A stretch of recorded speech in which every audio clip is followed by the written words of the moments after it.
Our two young sons, Scott was 21 and Chris 24, they had gone out with some friends in San Francisco, and they were on their way home from San Francisco to the East Bay, and a 22-year-old drunk driver crashed into the back of our car.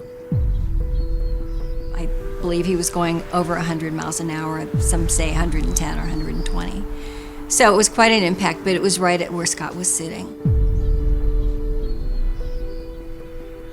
We found out by receiving that dreaded phone call that all parents absolutely abhor getting of, "Come quick, your son's been in a car crash." We got into the waiting room and had to wait a few minutes, and we were trying to find out where our son Scott was because we knew that Chris had been injured. I kept asking people, "Hey, do you know where my other son Scott is? Is there a vending machine area or a bathroom he might have gone to? You know, I'd like to ask him what's going on." And no one gave me any answers. Finally, we got into the room with Chris, and Chris was screaming and just bawling his eyes out. Horrible, horrible screams. And we just had no idea what was wrong. At that point, we found out that the reason we hadn't been able to talk to Scott was because he had been killed. Yeah, that was how we first knew. And then a little while later, we were called back out into the waiting room. The officer who arrested the drunk driver was there. And the way that officer explained what happened and told us about our son's death from his experience being there on the scene, it was just, he did it with such compassion. And I want officers to know that the way they tell a family member is just so important. I replay that scene almost every night as I go to bed. You know, I think about Scott and I think about the crash, and I think about how I was told.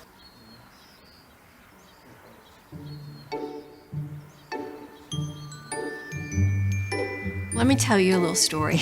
When Scott was growing up, he used to ask for an autograph of every law enforcement officer he saw. If he saw someone at a coffee shop or walking down the street, he always wanted to stop and get an autograph because he knew those were the heroes, and he knew they were out there protecting our communities and saving lives. Who knows how many lives those officers saved by pulling somebody off.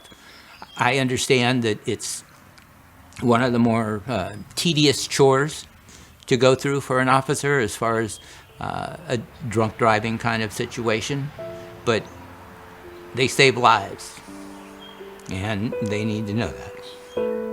I think about the crash that could have been avoided if someone had happened to be there to see the speeding drunk driver.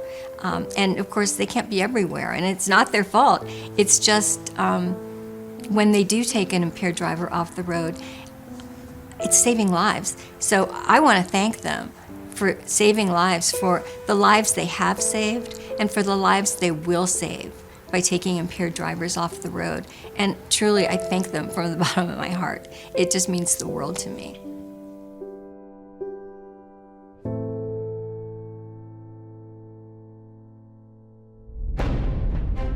This film is part of a series of productions produced by MADD, specifically for law enforcement. For more information about MADD's partnership and support of law enforcement, please visit www.madd.org.